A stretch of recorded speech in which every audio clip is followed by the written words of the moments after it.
ప్రముఖ ఆధ్యాత్మిక క్షేత్రం తిరుపతిలో రెండో రోజు కూడా ఫుడ్ సేఫ్టీ అధికారులు దాడులు కొనసాగాయి. నిన్న హోటల్స్, రెస్టారెంట్స్ పై రైడ్ చేస్తే ఇవాళ బేకరీ, స్వీట్ ఐటమ్స్ తయారు చేసే కేంద్రాలపై అధికారులు రైడ్ చేశారు. Joint food controller Purnachandrarao, legal metrology joint controller Sudhakar ఆధ్వర్యంలో దాడులు జరిగాయి. రేణిగుంట ఇండస్ట్రియల్ ఏరియాలోని కొన్ని పరిశ్రమలకు లైసెన్సులు కూడా లేవని గుర్తించారు. అపరిశుభ్రమైన వాతావరణంలో బేకరీ ఫుడ్స్, కొన్ని చోట్ల ప్రమాదకరమైన ఫుడ్ కలర్స్ వాడుతున్నారని గుర్తించారు. ఈ తయారీ కేంద్రాలను సీజ్ చేసి నిర్వాహకులకు నోటీసులు ఇచ్చారు అధికారులు. రేణిగుంట ఇండస్ట్రియల్ ఎస్టేట్లో ఉన్న ఫ్రూట్ కేవ్స్ పరిశ్రమలో ఎలాంటి ప్రమాణాలు పాటించట్లేదని అధికారులు గుర్తించారు. అక్కడ శాంపిల్ సేకరించి నోటీసులు జారీ చేశారు. ఆహార పదార్థాల్లో పరిమితికి మించి రంగులు వాడుతున్నారని గుర్తించారు. ఫుడ్ ఐటమ్స్ తయారీలో ప్రమాదకర రంగులు, రసాయనాలు వాడుతున్నారని జాయింట్ ఫుడ్ కంట్రోలర్ పూర్ణచంద్రరావు తెలిపారు. ఎక్కడా కూడా హైజీన్ కండిషన్ పాటించలేదు. తర్వాత ఈ షుగర్ కలుపుతూ ఉన్నారు, ప్రిజర్వేటివ్స్ కలుపుతూ ఉన్నారు. ఏ ప్రిజర్వేటివ్ కలుపుతున్నారో డబ్బా మీద లేదు. ఏ కలర్స్ ఏ క్వాంటిటీలో కలుపుతున్నారో కూడా తెలియట్లేదు. వాళ్ళ అమ్మాయి ఎవరు టెక్నికల్గా ఎవరు చూస్తున్నారంటే ఒక లేడీని చూపిస్తున్నారు, నేనే ఇన్ఛార్జ్ అండి అని చెప్పి. ఆమె 2వ తరగతి చదువుకుందండ. ఈ బెంజాయిక్ యాసిడ్ అంటే తెలియదు, సిట్రిక్ యాసిడ్ అంటే తెలియదు. ఏమీ తెలియని పరిస్థితుల్లో నేను ఇన్ఛార్జ్ అండి అని చెప్తా ఉంది. ఫుడ్ సేఫ్టీ అధికారుల తనిఖీలపై మా సీనియర్ కరెస్పాండెంట్ రాజు మరిన్ని వివరాలు అందిస్తారు. రాజు, చెప్పండి. ఇన్ని రోజులు హైదరాబాద్, వైజాగ్ అనుకున్నాం, కానీ ఇప్పుడు టెంపుల్ సిటీ తిరుపతిలో కూడా ఇలాంటి కల్తీ ఆహారం, డేంజరస్ ఫుడ్స్ ని మనం చూస్తున్నాము. దీనికి సంబంధించి పూర్తి డీటెయిల్స్ ఏంటి?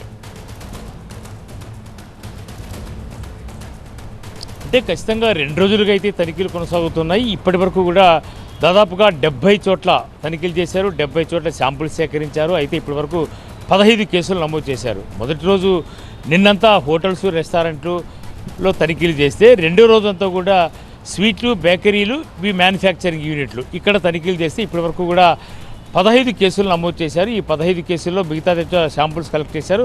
ఆ అడల్ట్రేషన్ ఎంతవరకు జరిగింది అన్నది నిర్ధారించిన తర్వాత మరిన్ని కేసులు నమోదు చేసే అవకాశం అయితే ఉంటుంది. అయితే ఒక ఆసక్తికరమైనటువంటి విషయాలు, విస్తుపోయే నిజాలు బయటకు వచ్చిన పరిస్థితి కనిపిస్తుంది. నిన్న రెస్టారెంట్ కుళ్ళిపోయినటువంటి మాంసాన్ని, అట్లాగే బూజు పట్టిన ఆహార పదార్థాలని వాడుతున్నట్టుగా నిర్ధారించారు. ఇందుకు సంబంధించి కొన్ని కిచెన్స్ కూడా లాక్ చేసిన పరిస్థితి కనిపిస్తుంది. మరోవైపు ఈరోజు బేకరీలు, తయారీ కేంద్రాల్లో తనిఖీలు చేస్తే అక్కడ పనిచేస్తున్న సిబ్బందికి ఏమాత్రం పరిజ్ఞానం లేదు. ఏ రంగులు వాడుతున్నారు, ఏ రసాయనాలు వాడుతున్నారు, ఎంత పరిణామంలో వాడుతున్నారు అనేది ఏది కూడా నాలెడ్జ్ లేనటువంటి వ్యక్తుల ద్వారానే అక్కడ పనిచేస్తున్నట్టుగా ప్రత్యేకించి ఎక్కడా కూడా హెల్తీ కండిషన్ లేదు. హైజీనిక్ వాతావరణం లేని ప్రాంతాల్లోనే కొనసాగుతున్నటువంటి తయారీ చిన్నపిల్లలు తింటే క్యాన్సర్ లాంటి జబ్బులకు పాల్పడే అవకాశం ఉంటుంది. కాబట్టి ఇలాంటి రోగాల బారిన పడకుండా ఉండాలంటే ఖచ్చితంగా కఠిన చర్యలు తీసుకోవాలనేదే ప్రభుత్వ లక్ష్యం. ఇందులో భాగంగానే ఏదైతే లీగల్ మెట్రాలజీకి సంబంధించి అధికారులతో పాటు ఫుడ్ సేఫ్టీ అధికారులు కూడా జాయింట్ ఆపరేషన్ నిర్వహించారు. ఈ 2 రోజులు తనిఖీల్లో చాలా వరకు కూడా తిరుపతికి వచ్చే వేలాది మంది భక్తులు ఎక్కడైతే హోటల్స్ ఉంటే వాళ్ళని టార్గెట్ చేసుకునే ఇలాంటి విషపూరితమైనటువంటి ఆహారాన్ని అందజేస్తున్నటువంటి నిర్వాహకులపై కొరడా జురిపించే ప్రయత్నం అయితే చేసినట్టుగా స్పష్టమవుతుంది. చాలా క్లియర్గా అధికారులు చెప్తున్నది, చాలా వరకు కూడా వైలేషన్ జరుగుతూ ఉంది. ఆహార పదార్థాల తయారీ విషయంలో ఇప్పటి వరకు ఎక్కడా కూడా నిబంధనలు పాటించకపోగా, మరోవైపు లైసెన్సులు లేకుండానే తయారీ చేస్తున్నారు. ఈ ఉత్పత్తి కేంద్రాల నుంచి మార్కెటింగ్ అవుతున్నటువంటి, అంటే ఎవరైతే తయారీ చేసి ఉత్పత్తిదారుడు యొక్క ఫోన్ నంబర్లు కానీ, వాళ్ళకి సంబంధించిన సమాచారం కానీ ఇవన్నీ ఏవీ లేకుండా, లైసెన్సులు లేకుండా, ట్రేడ్ లైసెన్స్ తీసుకోకుండా, సరైనటువంటి పరిజ్ఞానం ఉన్నటువంటి సిబ్బంది లేకుండా పనిచేస్తున్న ఆహార పదార్థాలు, ప్రత్యేకించి రంగులు విషపూరితమైనటువంటి అది ఇండస్ట్రియల్ కలర్స్ వాడుతున్నారు. కాబట్టి అత్యంత ప్రమాదకరంగా భావించినటువంటి పరిస్థితుల్లో ఖచ్చితంగా వీళ్ళందరి మీద కేసులు నమోదు చేసే అవకాశం ఉంది. ఈ రోజుతో ఇప్పటి వరకు కూడా చేసిన దాడులు అయితే ముగిశాయి, కానీ రేపు మరిన్ని కేసులు నమోదు చేసే అవకాశం ఉన్నట్టుగా ఇప్పటి వరకు మనకు తెలుస్తున్నటువంటి విషయం. Thank you Raju.